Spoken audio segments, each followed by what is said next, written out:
Hi everybody. Tonight we're going to be doing the Mini Loom Kit class, and what we're making is these little bags like this. Like these. You can do them all different colors. You can vary the size. Like this one has a flap. These do not.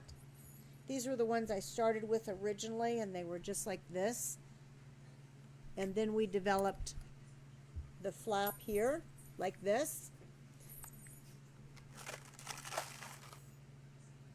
And what we're going to be working with is this kit that we've put together here. So in the kit is going to be the foam board loom like this. Inside of there is also 2 of the knitting needles. You have a long needle. A crochet hook is in there that helps you. There's a fork, and I'll show you what that is about in a little bit. And then I have this bag stiffener, which are these elements here, like this. And there are some little pins in here. They're flipped over, but there's some little headed pins in here. And then, let's see, there was one other thing. Oh, the instruction book. And there's complete instructions in here for you to take a look at. But I'm going to show you tonight how to use it. And first we're going to start by showing you how to make this little bag stay here like this. So I'm going to start with this 16 gauge wire, and this is dark annealed wire, and we do sell this for 12 foot for $2. So I'm going to cut off 5.5 inches. And what I have to cut this with, if I use my regular cutters for this, I'd ruin the cutters. So these are called kibas. I'll show you. They're made in Japan, and they're actually super strong. Sometimes they call them maxi shears. They're flush cut, so they give you a nice blunt cut, but they are super strong like this. And I'm going to have to rub my nose on the inside of my shirt so I don't touch my face because I have fibers up my nose. Okay, so these are called kibas, and anybody that's doing wire work, heavy wire work, you really need these. This is just like if you're stamping, you have a black stamp pad. If you're doing any kind of heavy wire work, you need a pair of kiba pliers, and these run $35.95, and we do sell those. So we're done with that for the moment, so we don't need that back. So look at my piece of wire here. It's a little bit crooked, and I can't use a wire straightener on this because it's too stiff to do that. So this is how I straighten my wire. Let me bring this right in front of you guys so you can see it. Are we in shot there? Sam, are we close enough? Okay, so I'm going to use this plain hammer, and I'm not going to hit real hard. What I'm going to do is just lightly tap, and as I'm tapping, I'm going to roll that, and that's going to straighten my wire like that. Get it nice and straight line going across. It doesn't really have to be super straight for this project, but this will help you get it lined up. And I'm not hitting real hard, I'm just hitting it hard enough to straighten it, but not hard enough to flatten it. Okay, so now I have a nice straight piece like this. Now the pliers I'm going to use are called Wubbers, and that's W-U-B-B-E-R-S. And we sell the Wubber pliers here. This one is $23.95, and that's called the small baling plier. And this one is the medium baling plier, and it's $29.95. No, $25.95, sorry. Now, this is my favorite one for using for all my metal work. I couldn't do without this. On this particular project, I need to use this one too. So there's a small, medium, and there's a large, and I use this one the most, but I use the other two quite often too. So, I mean, this would be the most important one for metalsmithing work, but for this tonight we're going to use this. We're going to be making the loops on the end of this right here, and what you have to remember is you're going to be wrapping on the outside of this. So if you start with one that's really big, like this, and you do it, it's going to be way too big when you're finished. So I'm going to start with the larger side of the small ones. And what I like about this is the shaft is the same all the way up. This bail is the same. You know, they make them that are stair step down that have different sizes. I really like this one far better than that because I can use this whole shaft like if I'm making jump rings and things. But what I'm going to do is put it in here. It doesn't make any difference if I do it all the way down here or all the way up here. But I do need to make sure I'm at the edge of it so I don't have any wire sticking out or not much on the back side. And I'm going to hold my thumb here and I'm going to make one rotation like that. Okay, so I'm closed all the way around like that. Then I'm going to put my plier back in and I'm going to bend it down like that. Now you see there's just the slightest little gap in there. So I really want to close that up. I don't want there to be any gap. And this is really tough wire, so you really have to get in there and do that like that. Okay, now we're going to do the same on this side, and we do need to make sure the loops are going the same direction. So that one's coming forward, so I need to make this one come down this way. So I'll put it on here, and I'm going to turn in the direction of the larger side. So I'm going to roll that around, making sure I touch, and then I can roll back. And I really have to hit that back in to make sure that's really closed space, because when I start hitting this, it's not going to be closed anymore. It's going to open as I hit. So now I'm going to come on here on my bench block, not super hard, just a little bit to flatten it out so it isn't going to roll, and it's going to be work hardened now. So this is going to be nice and stiff. Okay, now that stayed pretty tight there. You can see there's a little gap in it now. So I need to come back in and I'm going to push that in even more. So now it's touching again. And I'm going to come to the other side. And I'm making sure that this is staying flat. They're both going the same direction.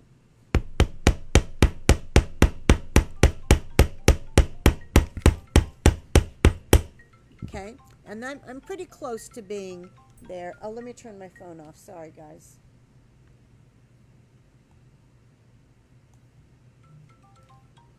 If I can do, okay, there we go. Sorry.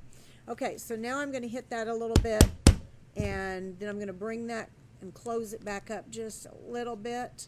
Make sure that's good and tighten there. Now, this part is still round, but I want it to be a little bit flattened because I want it to be a little bit work hardened. And when you flatten it, that's going to cause it to be work hardened. But as I hammer this side, what's going to happen is these ends are going to curl up like this. So I'll hammer on this side a little bit, and then I'll flip it over and hammer on the other side. And that will equal it out. Cherie says hi. Hello, Cherie. And I'm so Jen says good day from Australia. well. Hi, Jen. It's so good to have you joining us tonight. She says Kivas are her go-to tool. Yes, I say it's like having my black stamp pad in my rubber stamp kit. Eva says hello. Hello, Eva. And I'm going to tell you guys something in a minute when you can hear me better. Okay, so I'm pretty flattened. I'm nice and stiff here. Now this is the width of my bag. Okay, so that's what I want to do, is be across there. I started out at 5.5 inches making this cut. You're going to use up about 1/2 of an inch in making this loop. 1/2 of an inch, maybe even 5/8 of an inch. And it kind of depends what size loop you make. If you're going to, how much you're going to use up. But that's kind of a rule of thumb with that you'll kind of know that's what you've got with it. But Kelly Clark says hi. hi, Kelly. I want to tell you guys something about when you hammer, and I don't think many people know this, and I don't know why, but I've even seen, real professionals doing this wrong. So a lot of people push their hammer instead of swing their hammer. So if you notice, I'm back here swinging like this. I let this hammer rock in my hand. And if you don't feel comfortable with that, if you feel like you don't get you know, pinpoint where you're going, you'll get better with it. But if you feel like you're not hitting the right spot, you can crowd up here if you need to. But what I don't want you to do is put your finger on the back of this. Just take a pencil and put it in your hand and try that. If you try to swing this hammer with your wrist in this position, you can't do it. It's physically not possible. So what you're doing is you're taking your finger and you're pushing. You're not getting good strength with it. You're not getting good control, and you're going to end up getting arthritis in your finger as well. So be sure and hold it back here and swing if you have to up here. Okay? That's my tip for the day. That says exactly. Yes. Good. Good. Don't you find most people do that wrong? I won't say the professional I saw doing it wrong, but he should have known a lot better. But okay, so there's our stay that we've got. Now let's move into our kit here a little bit. So I've got my piece of foam board here, and But I want you to know your range is from here. I'm over here. Okay. Here. Yeah, you guys let me know if I get out of range. So I'm gonna get rid of my wire. We're done with that. We're done with this. And I'm gonna bring this, it's probably easier for me to bring this in than for Bring you to. everything in. Okay, I'm gonna bring in my stash. Stuff. And you guys, we're gonna show you a little bit. Here, let me just pull one real quick. And We're gonna, guys, let me go tell ahead. you about these fibers. At the top of, actually right under the video, you will find pictures of these fibers, and they are in order. The pictures will run you from 1 through 44, I believe.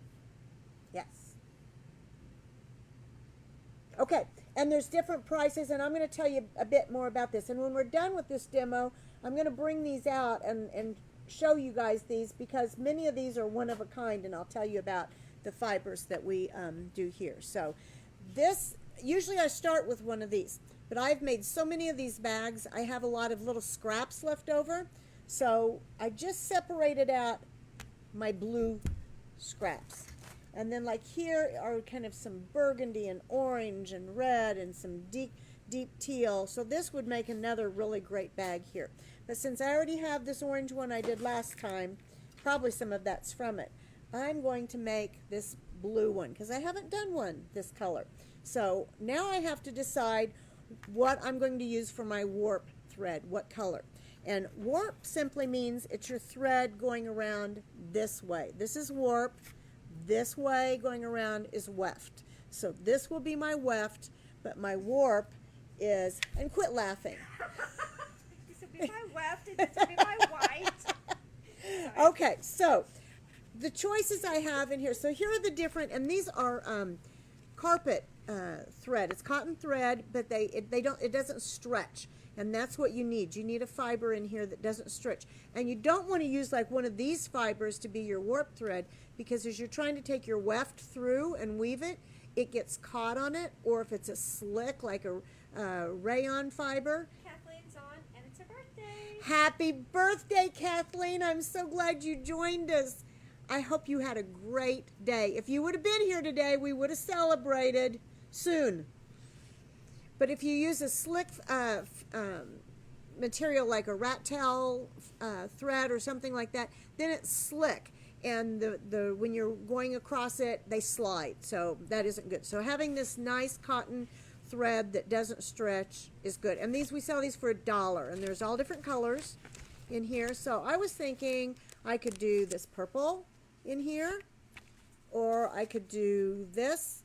But I really, because there's like some of this kind of pinky color in here, but I think I'm really going to go to some intense midnight colors, and this purple will work really good. So I'm going to use that one, and we'll set these over to the side. Hey, Robin. How you doing, Tracy?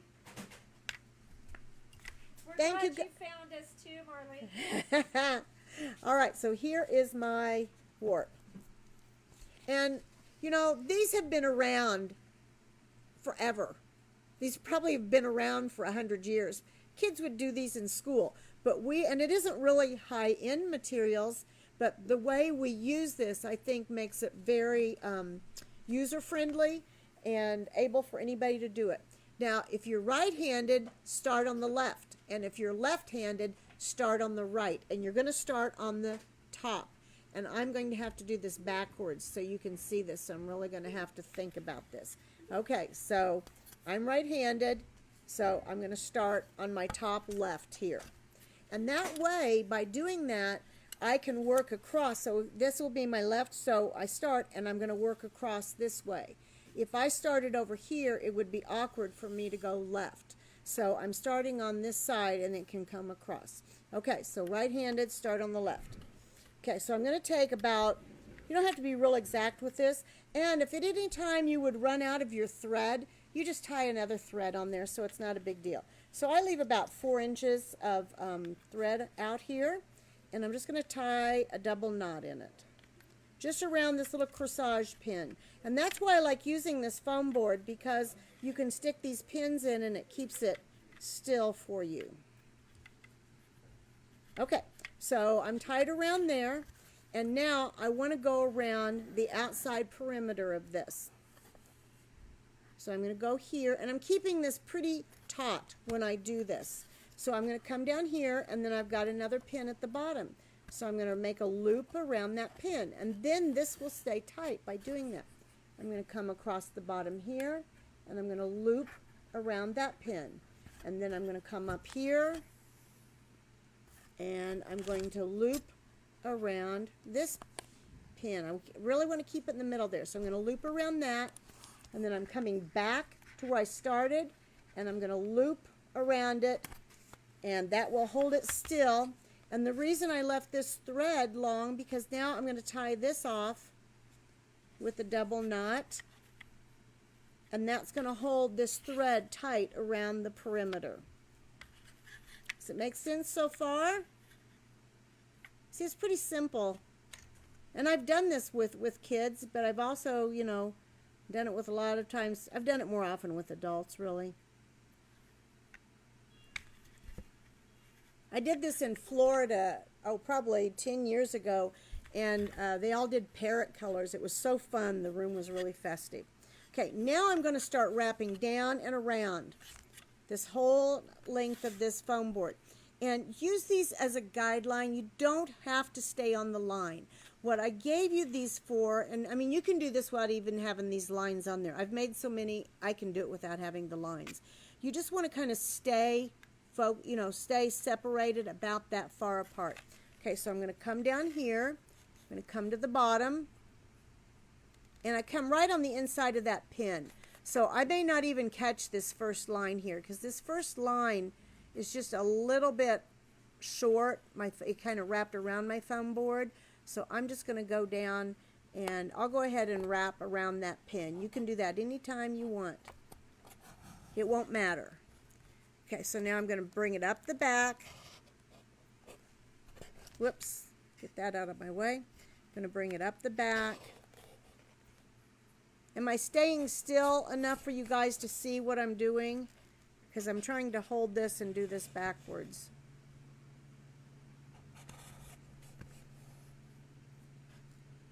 I know that thread's getting underneath my warp, but I can just pull it out when I'm finished. It actually won't matter that it's in there. So I'm keeping this really tight. And it looks like I'm maybe about 1/4 of the way through right now. So I really can wrap this all and just keep pulling. But your hand can get really tired. And I used to have carpal tunnel, so I would have to do this when I had carpal tunnel. So I'm keeping that taut. And can you guys still see me? Can you see my other hand, yep. Sam? Okay, so I'm putting a pin in the top of this, in the foam board here. I'll go ahead and put one down here as well. And you can do this before you ever get started, really. There's 4 extra little pins in your kit, and that's what these are for. Okay, so by coming up around here now, to keep this taut, I can wrap around this pin, and that holds it nice and still for me, so I don't have to keep so much tension on that. Thank you, Marlene. We appreciate the share.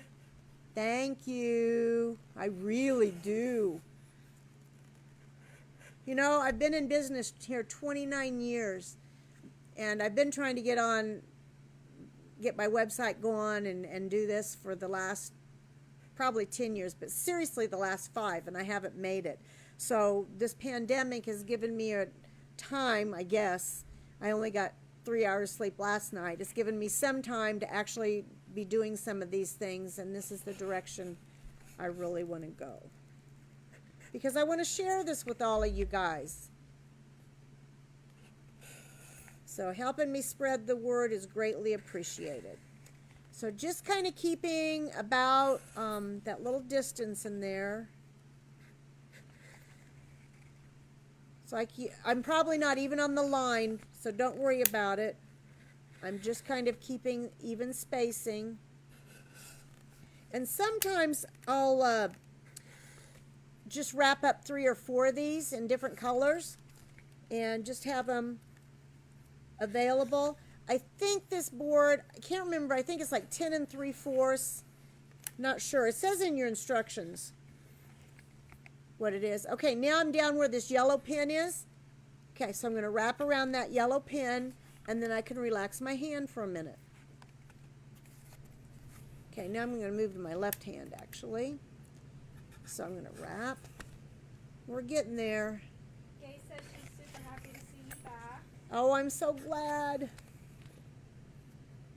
We have such fun projects lined up for all you guys in the coming days.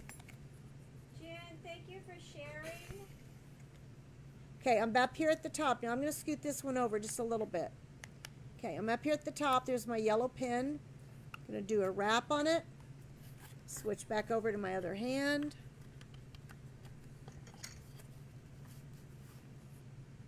You know, if your hands aren't real strong, you can always talk somebody into, say, hey, I'll bake you a cake if you wrap these up for me. You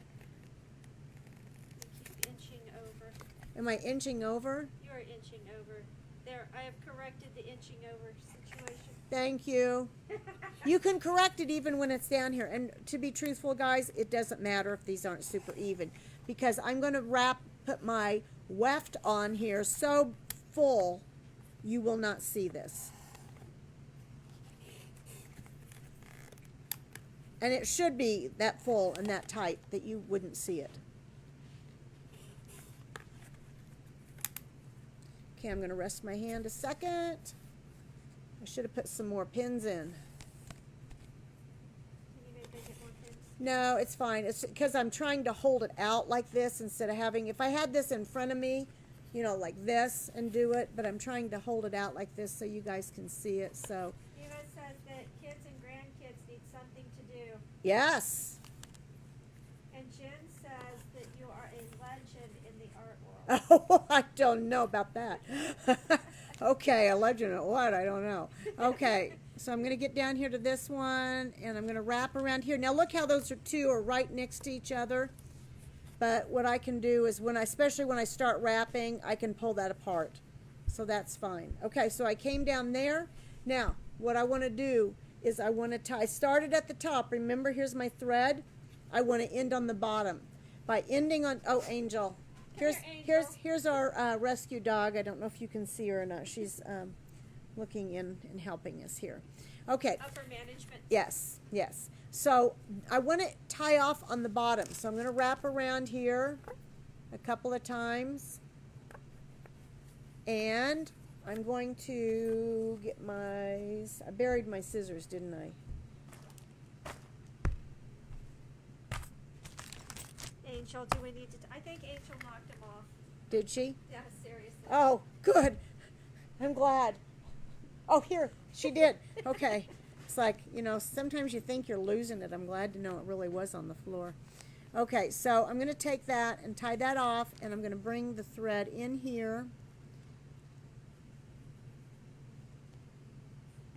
And just make like a slip knot, and I'll do it again. What that does is it makes an even amount of threads on one side and an odd amount on the other side, and it just makes your weave come out better. Okay, so Tracy hopes we're doing well and said almond or chocolate almonds. I hope you know what that means. Okay. Okay. Is that Tracy P? Yeah. Okay. How are those babies? She says they're doing good.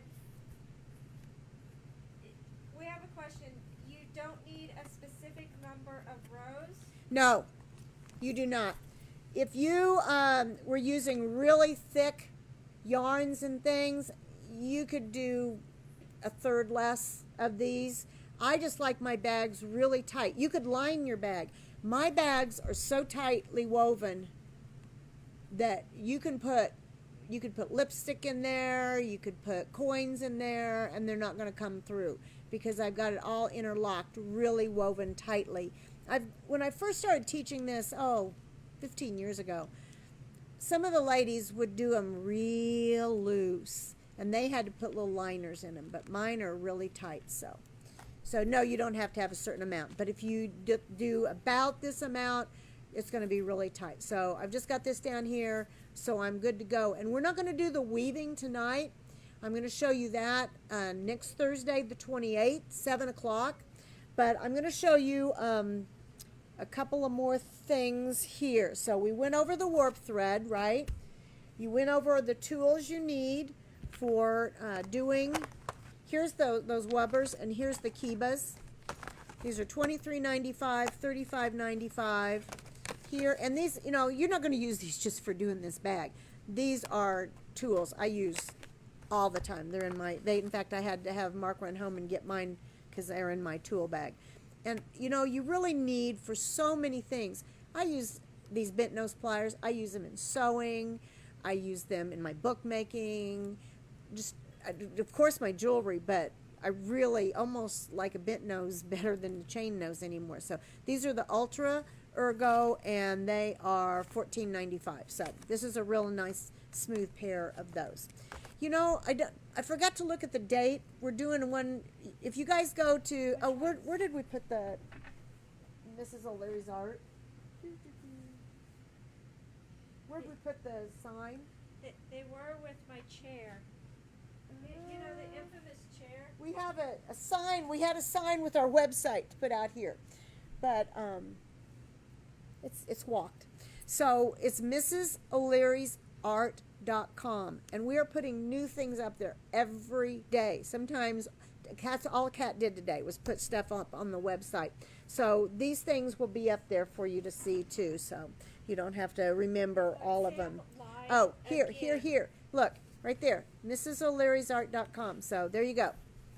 So if you need to get to us, you can get to us that way. So I've got this off here. We don't need that anymore. I wanted to share with you Renaissance wax. And this is from England. It's a microcrystalline wax. And we were comparing waxes a little bit ago. And I said, here, Sam, sniff this. See if it's the same thing. So we're walking around sniffing these waxes. When we got done, we're like, oh my God, I have a headache from sniffing all this. So it's a good thing this isn't, smell-o-vision here for you. But these are just little pots of this wax. These waxes are kind of pricey. So I made up just these little pots for you, for sale. This is all I have left right now. They're $5.95. A little jar of little jar is like $25. So we made these up because these will last forever and ever and ever. You'll hardly ever use all of this. But all you do with these, this is what I do all my jewelry with too. You just get a beautiful, rich glow to your pieces. So I'm just going to take my finger. You don't need much. You put it on here like this. Is there a bit of chain over there? I think I had a bit right in. Oh, I just forgot. Well, I had some chain somewhere. I really wasn't going to talk about this, but let me tell you what you can do with this. And the gentleman that showed me this was Keith LeBeau years ago. He takes his chain and hooks it onto like a vise. Actually, he takes a paper clip, runs it through the chain, takes that paper clip, puts it in the vise, holds the other end of the chain with his pliers, takes his finger on this, rubs it all down the chain, especially if you're doing handmade steel chain, because that will rust if you don't get like a coating on it, and rubs it on there, and then takes a cigarette lighter and just rubs it down, runs it down, and that melts all the wax, and it gets down in the cracks and the grooves that you wouldn't be able to get your finger necessarily down into all those things. So tip 2 for the day. So anyway, these are great little wax pots for you to have. So that's $5.95, and that's the Renaissance wax. It's commonly called Ren wax. Um, what? What? Oh, she was running down the hallway, and I thought maybe her hair was on fire or something. But so this is all you do is you just take a chain and go like this, hook this into something, and that holds it still. Hold the other side of this still, and then just rub your wax down there, and that's it. So, okay, a good tip. Thank you, Keith LeBou. And that's who I learned all my first stuff in metalsmithing from. A great, great teacher. Here was the chain. It was on the top of the bag. So here are some other ones that we have. This one's almost done. This one's actually ready to pull off. So I'll show you this. Well, I don't know if I'm going to take this one off. This has been my sample for like 6 years. But so you can see the color of your warp thread doesn't show a lot in your product. You get little bits of it, and it depends. It shows up more if you're using sari ribbon, because the sari ribbon you can see is wider. Now this particular sari ribbon, instead of being silk, is chiffon, and we do have some of that as well. It crunches up a little bit more, where the silk sari ribbon stays a little bit wider, and it comes in all different widths, so you never know what you're getting. But if you have a wider width, your little warp thread will show more. See, you can see it better against the blue here. So it shows there. The other place it's going to show is on these. And you can either leave these showing like this. I usually do leave them showing because I like the accent. I'm seeing if I took it off of any of them. Allison, thank you for sharing. Welcome everybody that just joined us. Terry, did that fix the issue?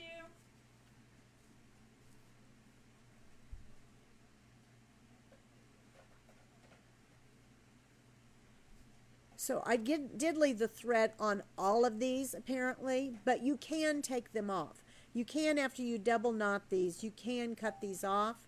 If I am going to cut them off though, I put a toothpick, just touch a toothpick in some like white glue and just touch those. I always do that on my books, everything.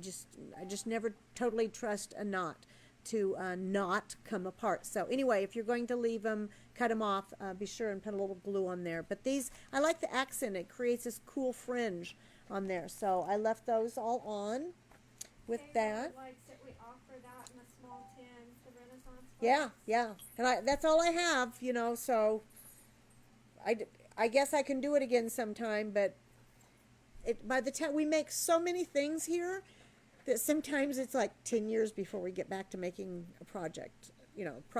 So here's that little, piece coming across here, that little bag stay coming across, so you can see here. And this time I used the green warp thread, so it kind of blended in. And before you even ask me, I do not have this color of sari ribbon. It was a one-time thing. I bought everything they had, and that's it.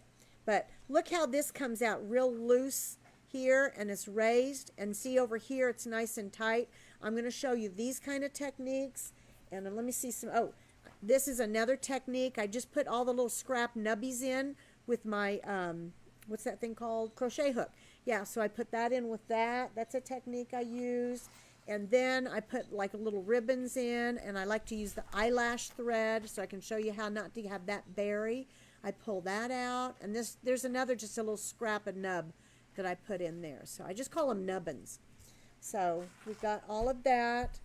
Can anybody think of anything they want to know about that I haven't shown them on the loom itself or the little bags? And these are great, guys, to put your, you can make it, this one fits your phone. Probably any size, unless you have a really big phone. This will fit any size phone, I think, that you now have. And you can put it, use it as like a little evening purse and put it crossbody, the strap across, and just have some money, your ID, some, change in there, lipstick, whatever. So that's what we have there. And now let me show you guys a little bit about the, oh, wait a minute, one more thing, sorry, I'm going backwards. Saturday. This is one of Marlene's purses that she does. Oh, beautiful. Do you do it the same way? She uses cardboard loom, she said. Okay. Try sometime, do the same thing, but use a piece of foam board, because you can really put the pins and things in the foam board. So I find it really helpful to do. Cat's responding to stuff. Oh. Okay, so I wanted to show you this little neat, I call this a piddle dig. It's a long story that involves my children, but I call these little things piddle digs. And this is enameling.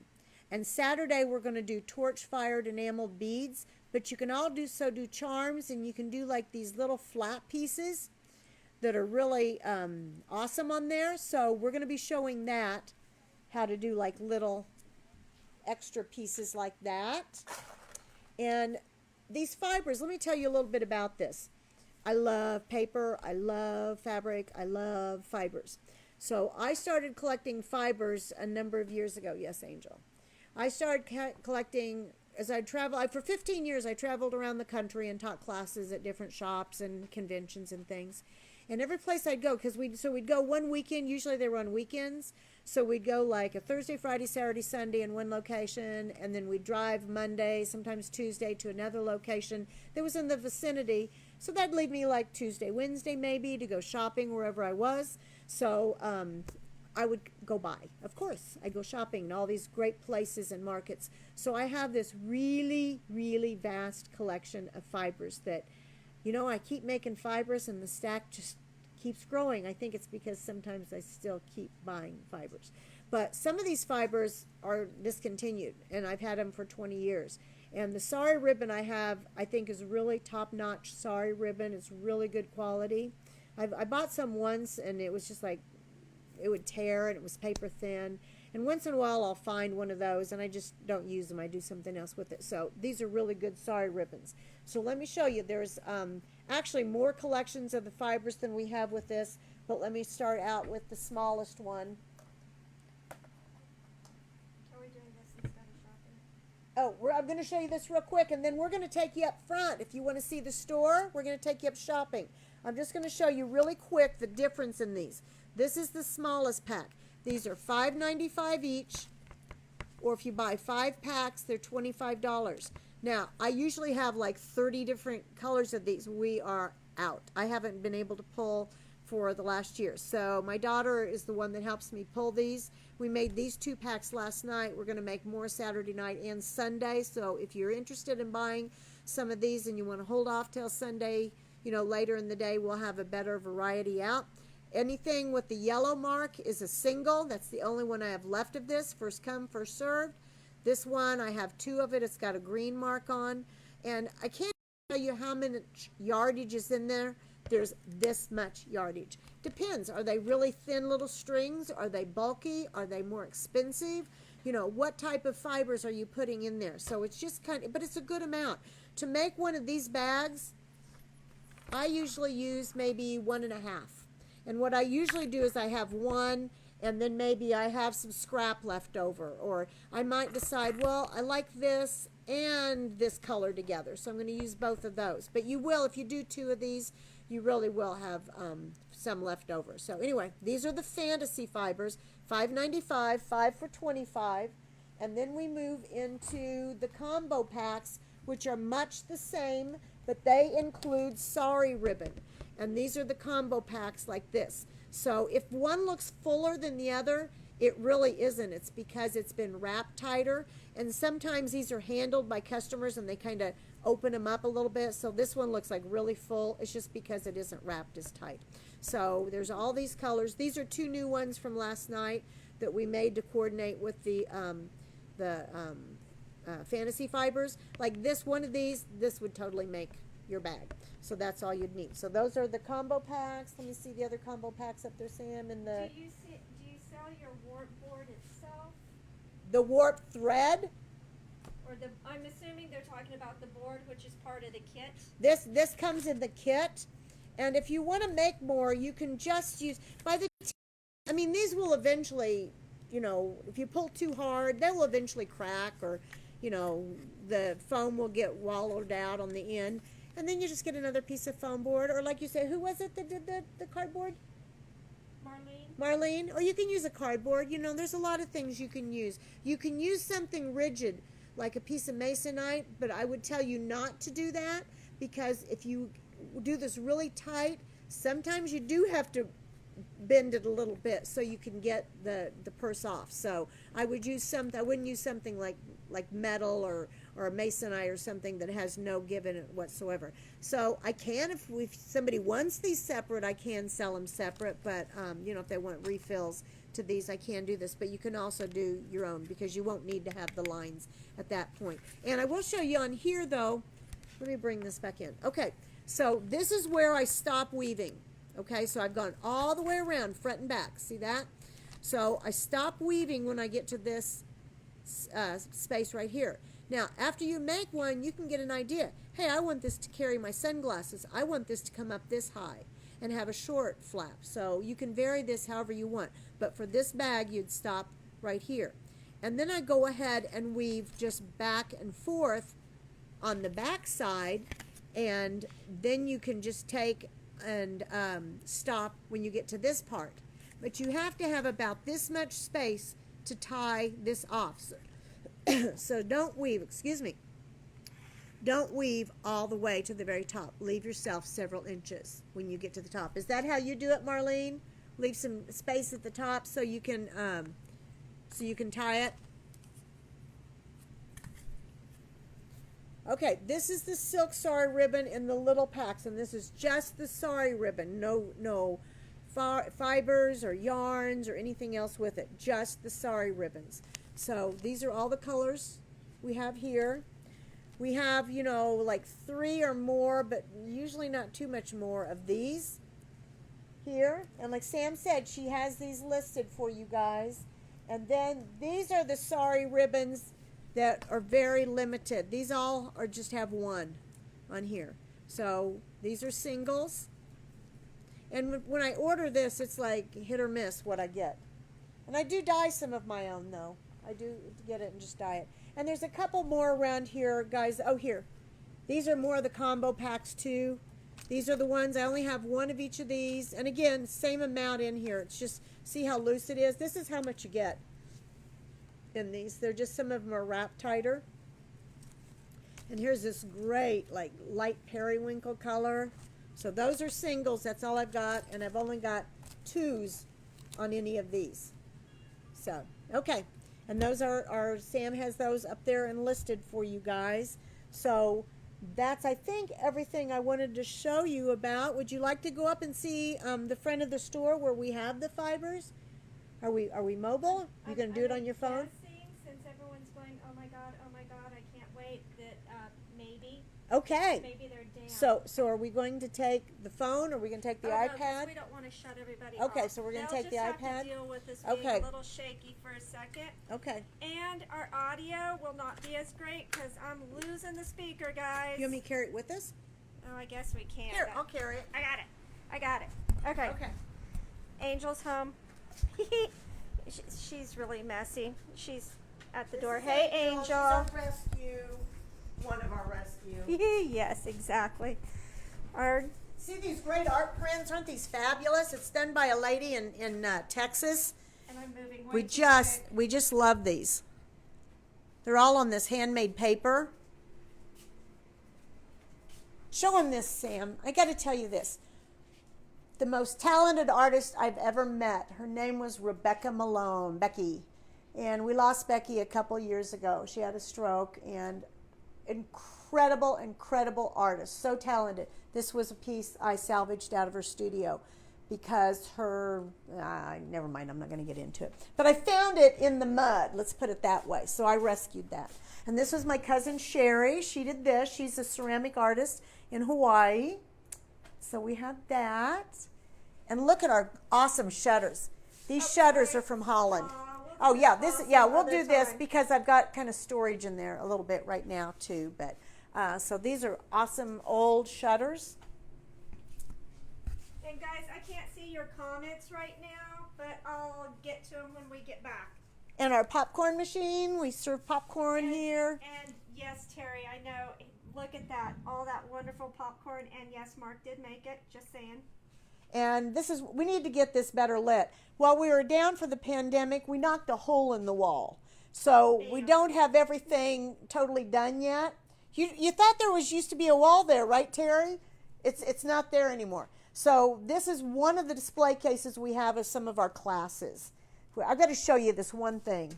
This is a book we did last summer, and it is, I love this. And no, there is no kit for this at this time because this took people like 4 days to do. But look, it's a license plate, and it's got a handle on it.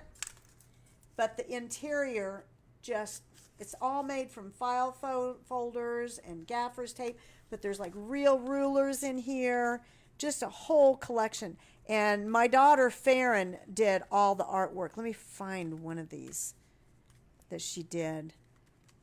They're back here. Look how she does her shading. She shades just fabulous. Here's another, I like it. And we did stenciling in it and did all of this rusty stuff. It's called the Grunge Book. This is a piece she did. This is one of our rubber stamps. And all of these are rubber stamps actually. But look at the way she shades. So we're going to have her do some technique demos for you because I can't. She has to do all the artwork in the book Just because weird to it's use just rubber stamps on paper. Yeah, right. We're going to do that some too. But all of these are stamps. She used paint. She used inks. And Tim Holtz just brought out his speckled egg new color just right now. So I'm going to go home and check to see how backed up the orders are on that. See if we can't get that in. But look, here's an inside tag because she does use a lot of the distress and the oxides on here. Here's another one of our stamps. Art is in the eye of the beholder. And we put all of these big inclusions on it. So part of the book, she did the artwork, and then I showed how to assemble everything. But isn't that fun to have an old car tag? This was actually my car tag. So that's one of the books. We do a lot of books. Okay. Wait a minute, going on the side. I'll take let's you. show them this real quick. This is Sam's piece. Doesn't she sorry, do beautiful work? My Day of the Dead one isn't in there, is it? No. It's Now this is somewhere an old one I did, but isn't this fun? There's three. There's three of us sisters, and so I did the number 3 in here, and then I have Live, Laugh, Love on it, and I have 3 hearts. And the enameling we're going to do Saturday. This is something else you can do with that enameling. Isn't that fun? Okay. Okay, our bags, which we will eventually do a short demo and then get a purchase demo and the class up online for you. We've got 2 or 3 stencils here. Whatever.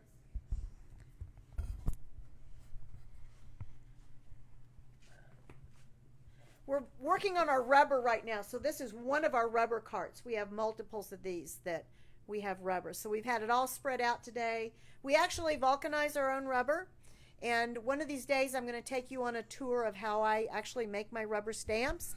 However, the room that I do it in is a little messy, so I have to wait until I can clean it up a bit.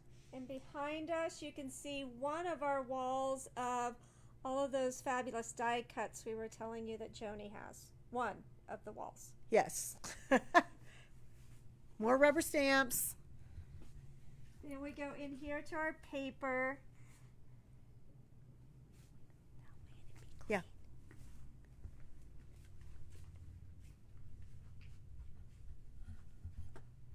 This is all of our fabulous finds that we have. Looky here. Look at the brass in here. And I did put together, so I don't know that they really show as well, but look at this neat brass findings. And I have collections of them up on the website. Aren't those fun? I love this bee. I love to put him on a crown. And you can solder those on. And then this is our tchotchkes. We call these our tchotchke drawers. It's an old candy counter. And it has all these cool tokens and watch faces and just tidbits of things and buckles and bullet casings and some little clay pieces we make. And it's more on the other side. And then the back wall there is all like jump rings and head pins and earrings. And we're going to do that one day, is show how I make really good quality earrings, ear wire. kind of depleted this. You can see how low we are in with the fibers. I pulled them all off the hooks to put them in the baskets to show you guys, but usually this is like overflowing. And these are the beads we're going to make Saturday. These are the enameled beads like this. Don't they look like candy? I love this green one.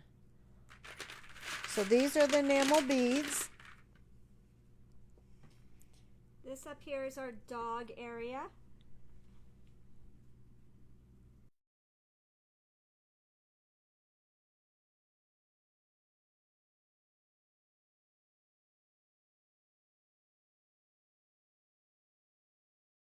Our shirts. See, I put one on for you. We have 12 different designs. Show my back. And they all have the fun image on the back.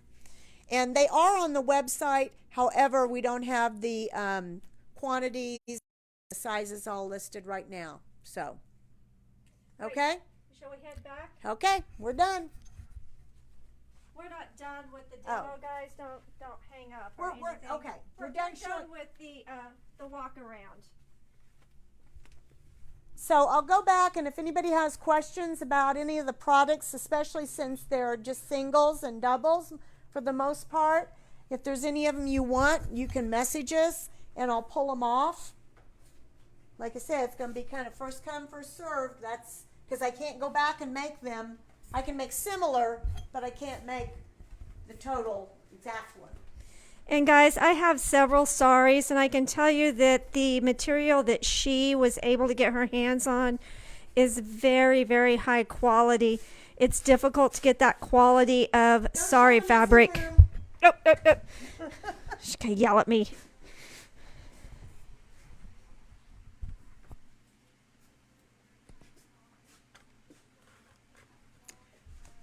So I'm here if you guys have any questions about this or anything else, or if you need me to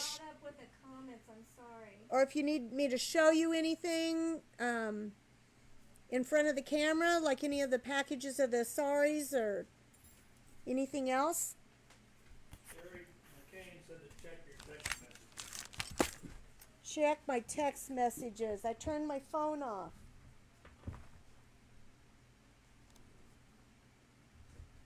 Okay, let's see. Oh, okay. She wants a wartboard too. I need number 5 pink. Okay. Is that a single? No, but that's okay. Okay, so I need a number 5 single. We'll take a loom with pink and green fibers. Pink and green fibers. I'm not sure who I'm talking. Oh, Cherie. You say pink and green fibers, but then you say number 5 looks good, but I'm not sure what you mean by the pink and green. Is I pulled it. This one maybe. Are you talking about number 20, pink and green? This is silk. It isn't the combo. That's number 20, and that's it. That's the last one of that.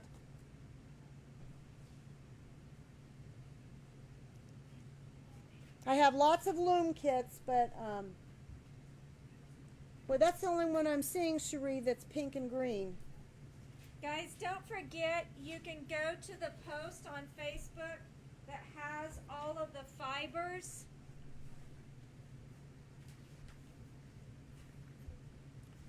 I've got this one down. I'm going to save this one back in case that's the one she wants.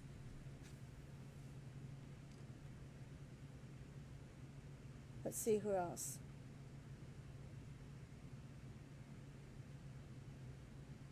Jim says, love the shop. Love the shop was like Christmas. And then Sherry Schrader says, 2 separate bundles. Is this the right one? Is this the number 20, the pink and green one? Sherry says 1 green. Number 1? Number 1's pink though.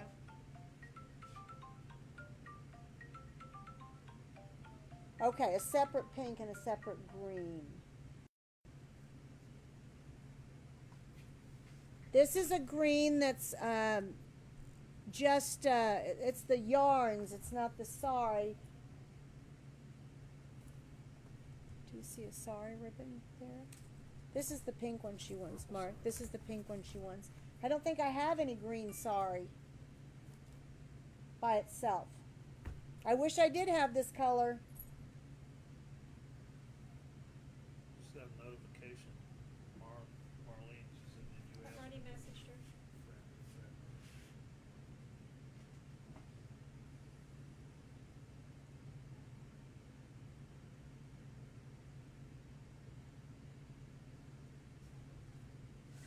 I don't see any green sari. Those are pinks. Is this all of it that we have back here? Do you have any out front when you were walking around? No, I brought some of everything back.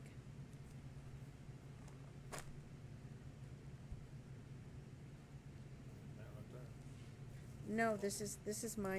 Okay, so Cherie is talking green fiber. I just sent her a and she picture. said yes I on just sent her a something. picture. Okay. I just text you a picture, Cherie.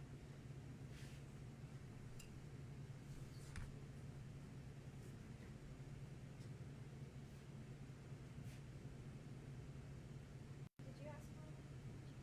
Do what? Did you ask? I Okay. will if not. I mean, I've hit every. Gotta-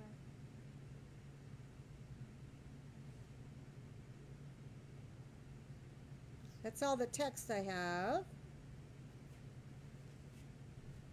The last thing I got from her was one pink, one green. Yeah, got it. Green fiber.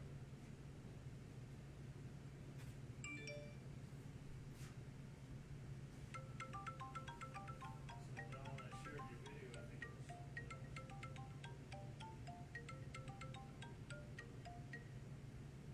notifications. Okay, she definitely wants number 5. So this and this is hers.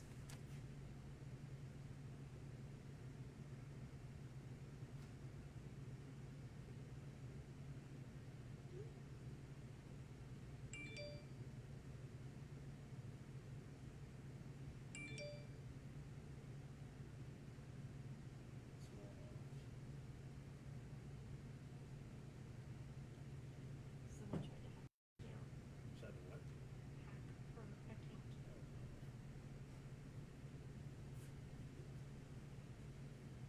Alright guys, how you doing? Do you need anything? Let's see, fiber again. Okay. Okay, this is the green fiber. That's the only one that in the little packs, the fantasy fibers, the ones I have. Now they're blue. Maybe they are showing up green because these are all the fibers I have right now. These are the brand new ones we did last night.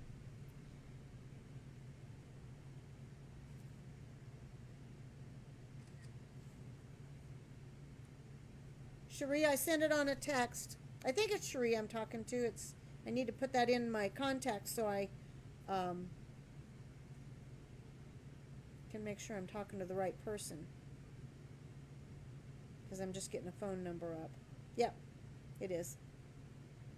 It is. Okay.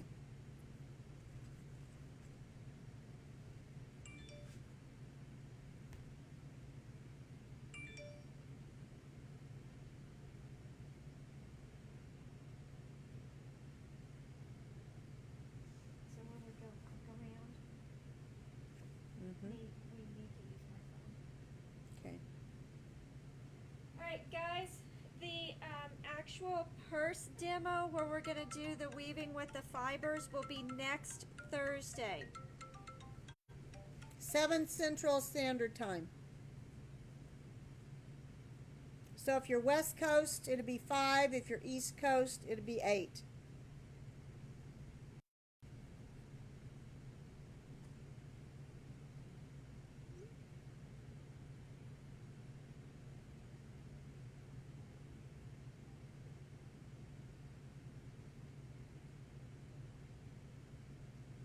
Anything I can help you guys with or show you, I'll be glad to.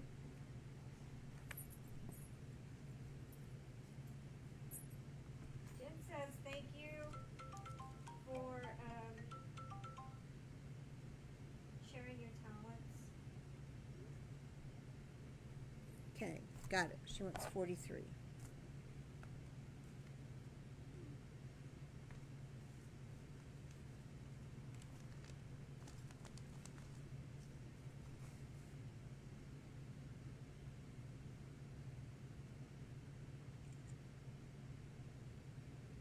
Jen asked if you could adopt her.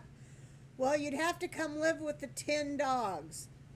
And Farron said that you're sweet. Love you, Mommy. Thank you, dear. Farron stayed up with me. You stayed till what, 12:30 or 1, making fibers last night, and I stayed up until 4, finishing other stuff up, so. And then when I was rereading the instructions tonight to make sure I remembered how to do this, it's been a while, I kept falling asleep and dropping the book. Sam finally said, "You want me just to read it to you?" But that wouldn't have kept me awake either.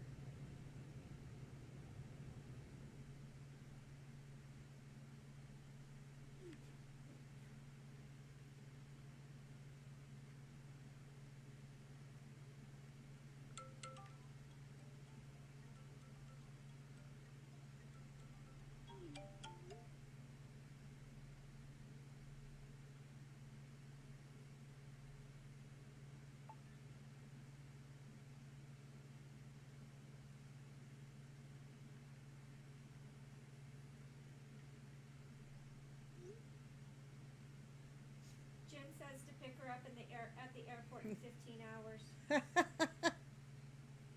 Is anybody flying? Oh, yeah. I'm supposed to be transporting a dog to Texas, and I'm like, the dog was supposed to be adopted right when the whole stop moving order came out, and I need to get that done.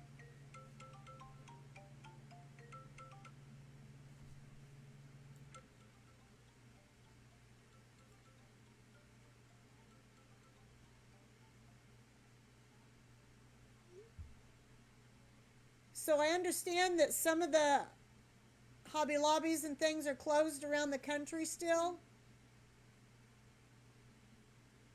I'll be glad to help you with whatever you need if you're looking for something. We've been doing lots of shopping with our phones for people. Take them around and take pictures, and I've done like live little demos on texting for them and things. We sell the Annie Sloan chalk paint, so I've been doing lots of showing how to do their kitchen cabinets and furniture.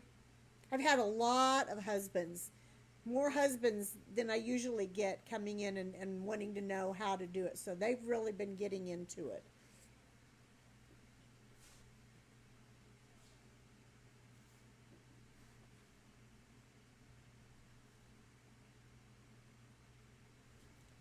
That's 39.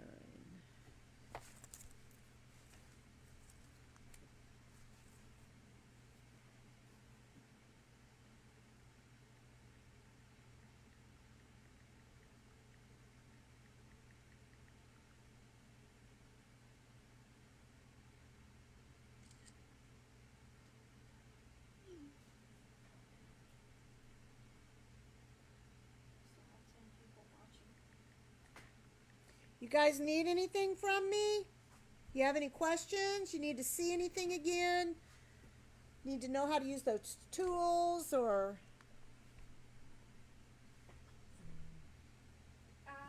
Judy asked about the brass bees, crowns, etc., and can you buy them individually? You can. Just for the ease of getting them on the website, I put them together in those groupings. But if you see anything on there you like, just, message, text, whatever, contact us and I'll get you a price on what they are. I believe that bee is $4.50. It's the price of the findings does not really relate to the size. It relates to the dimension of the piece, because when they do the stamping of it, it requires more work for them to have a deeper domed one, and that bee is pretty deeply domed on the back. Someone wanting to see the kit.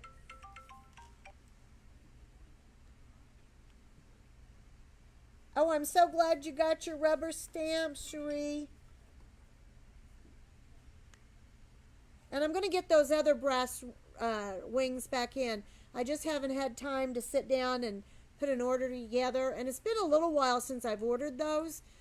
And unfortunately, some of the pieces have been discontinued. So if you see ones you love, you need to get them. Jen wanted to know where you get your creativity and were you crafty as a kid? Yes, I was crafty as a kid. And I don't know that I'm that creative, but my earliest memory, I remember sitting on, and I'm 66, so this would have been like in 1958, 59.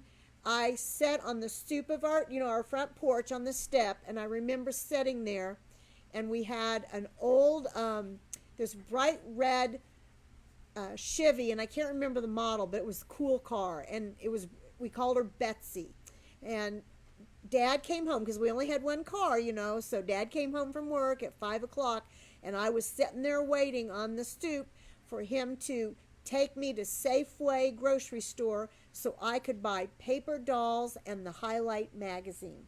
And I'm now buying Highlight from my grandson that's 3.5, and I love doing it with him, so I'm still doing crafting and stuff. And I've ran into a box of things I had made when I was probably 5 to 7, 8.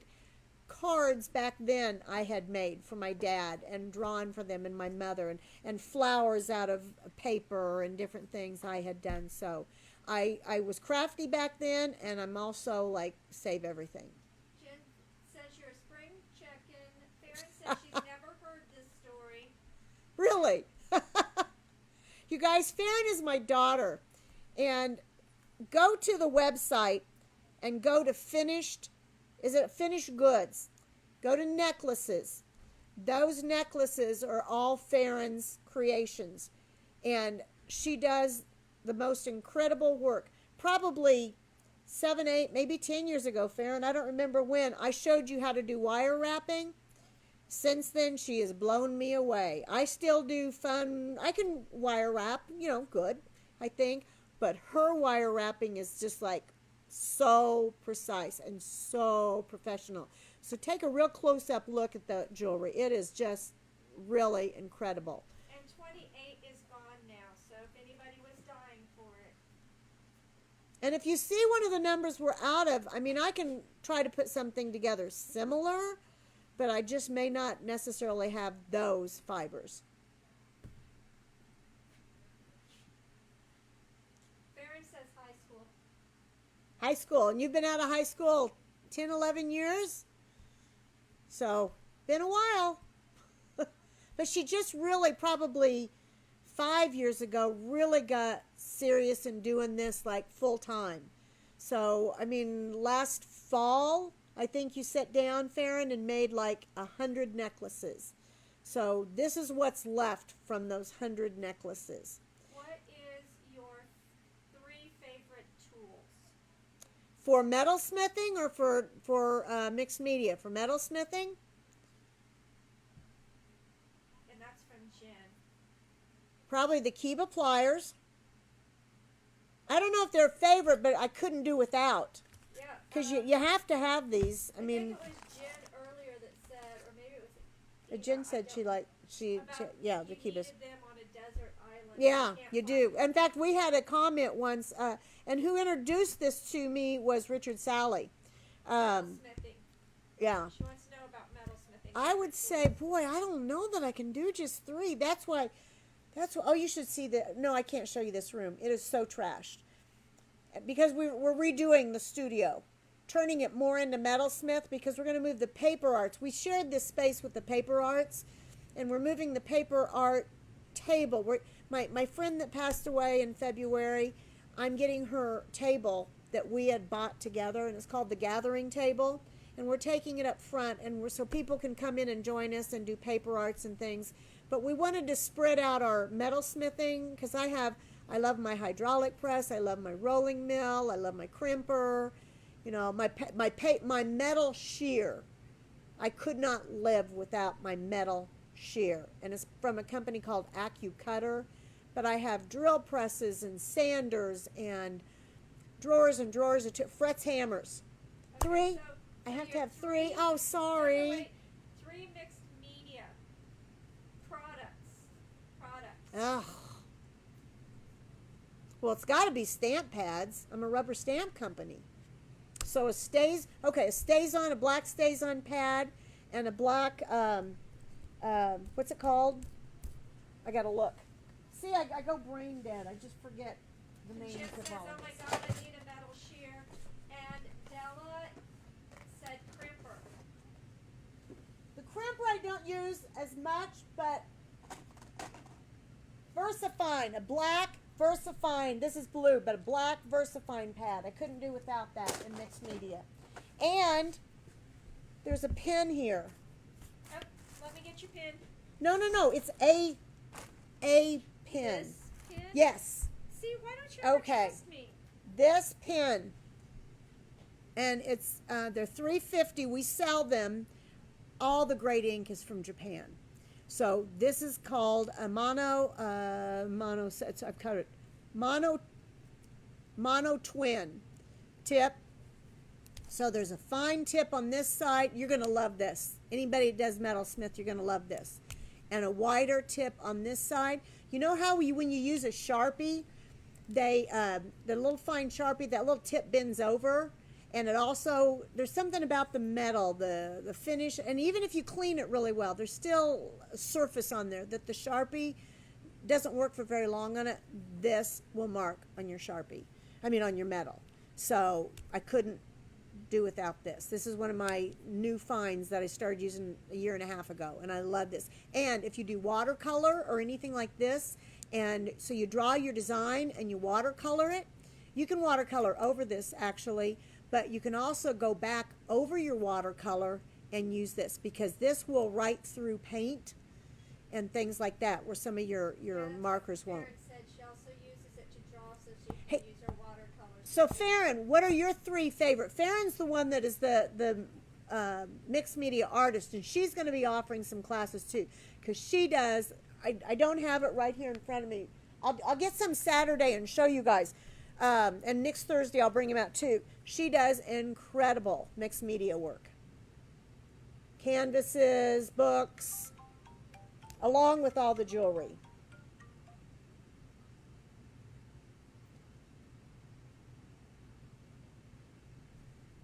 Okay, Cherie, I got you the pin. I think I have about 10 of them in stock if anybody else wants one. But you don't want to pay shipping for one, so don't get it unless you're going to buy something else. Karen says she can't pick 3.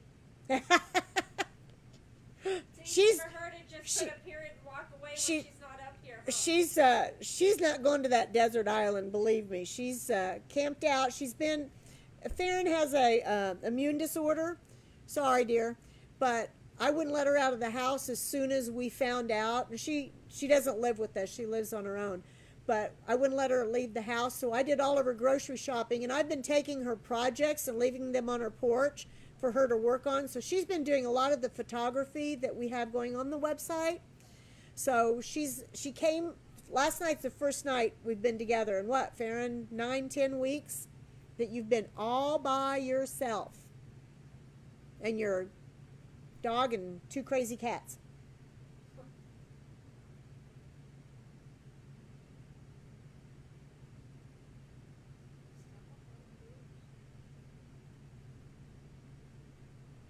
Anything else you guys have questions about? I'm going to grab a piece of metal and show them this.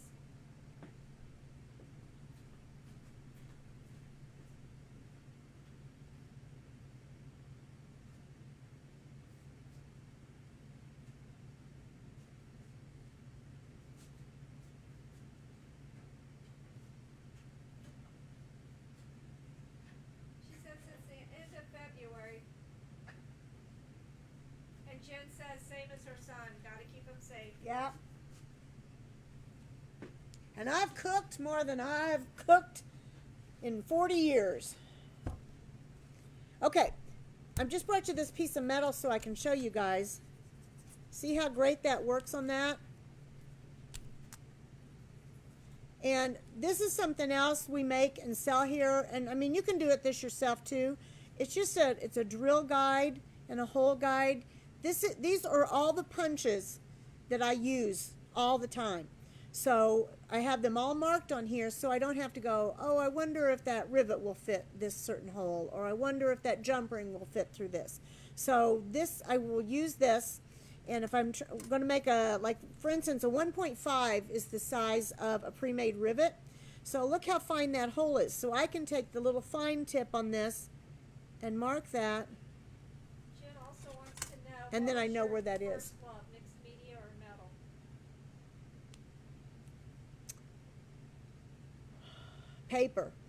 Paper arts. I did paper arts for a long time because I'm a rubber stamp company. And then we started doing all kinds of funky things. The name of the company we traveled with, and we had a 20-foot trailer, and we carried like, they couldn't believe us one time. One time we got stopped on the road, and they said, we can't believe you're that heavy. We had 15,000 pounds in our trailer. And they couldn't believe that we could fit that all in there. I really fit that all in there. But so we did that, and then I would want to have like bits of trims to go on the books, and started doing a lot of jewelry, and we just hand make a lot, or we stay in our own tags. We do all kinds of kits, lots of kits. So I kind of got into that, and then probably 12 years ago, anybody remember a convention in Houston called Adorn Me? And they had it that year, and then like 2 years later they did it again, but it wasn't as big, and then they never were able to do it again. It's the same people that do Art Unraveled in Phoenix did it, and I loved that. It was all, Adorn Me was all metal smithing, and I said, okay, that's it.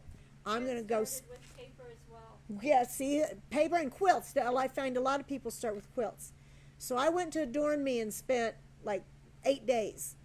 I left there. I drove from Houston to Santa Fe, and I stayed there for 8 days and did another convention. And then I ended up going across and going to Chicago and doing more. So I spent like an entire month and about $12,000 just learning metalsmithing. And I'll tell you what, I took the same class a lot of times from 3 or 4 different teachers, because you're going to get something different from everybody. So don't think, oh, I learned that, that's all I need to know. So I never stop learning. You know, people say, do you read? I read all the time, but I haven't read a book in probably 40 years because I don't have time. I'm reading manuals and how-tos and watching video. And I have bought so many classes and videos that I've never even got to looking at yet because there's no time. Kimberly is actually on one of our other videos, and she wants to know if we can use any red rubber stamp for the solder Yes, stamping. you can. The thing you need to look for, do I have any of them back here? Let me grab this. Let me grab one real quick.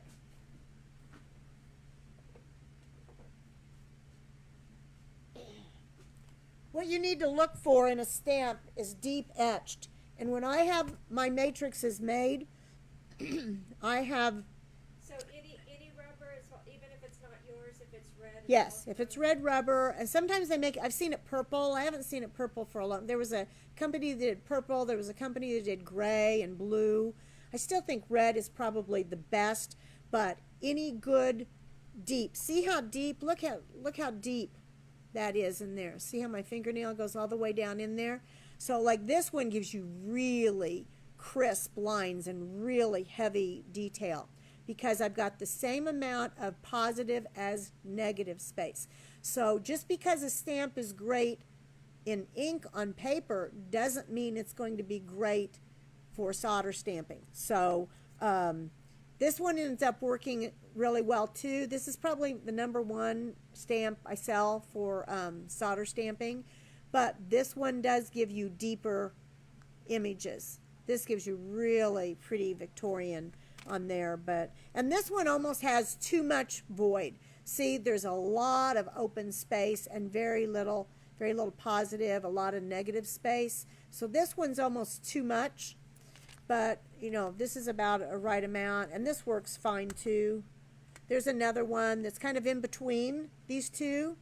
This one gives you a great look. And see, these are really deep. So these give you like tiny, tiny little polka dots all over your work. Jen adores that stamp. She uses it a lot. Good. And you know, it's a shrine. There's this part, and there's a second, you know, door over here, and then there's a really cool shrine that goes in here. I never use it for the shrine. I use it for the texture, but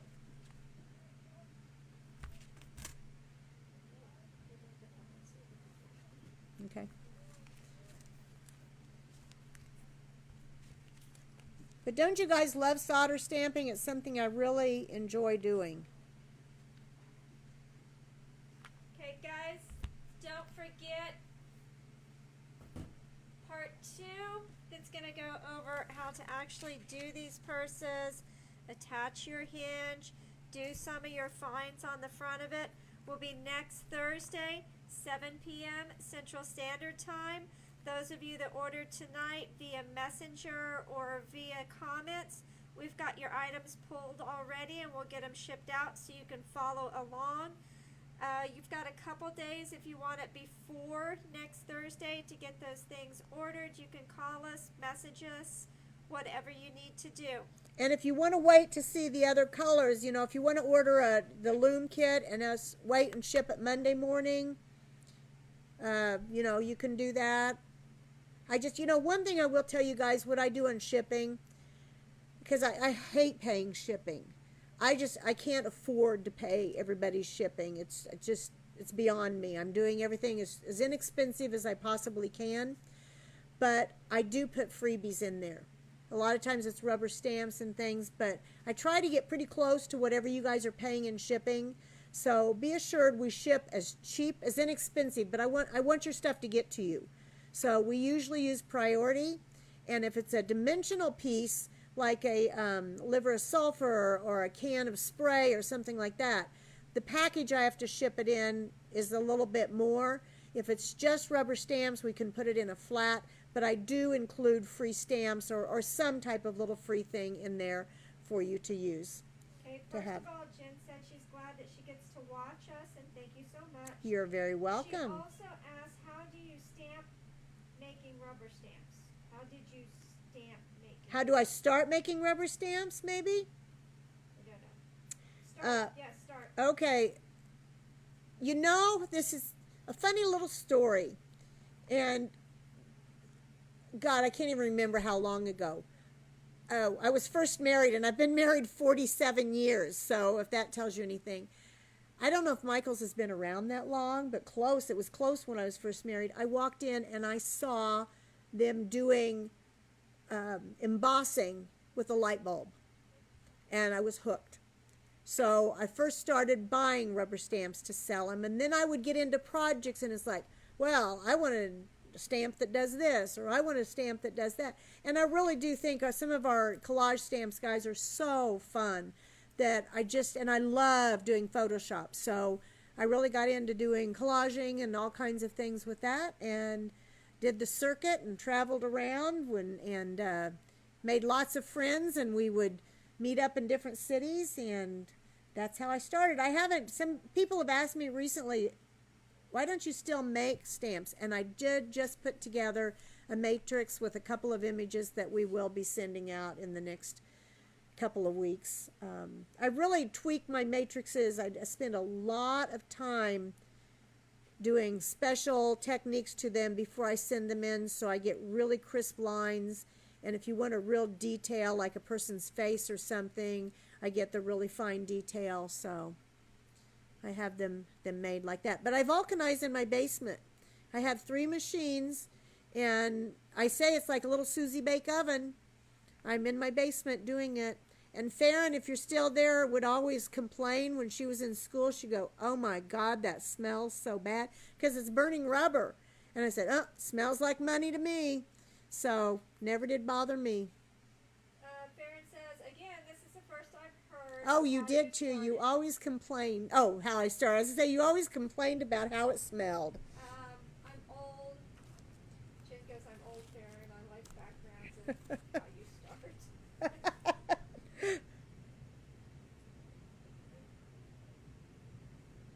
Alright.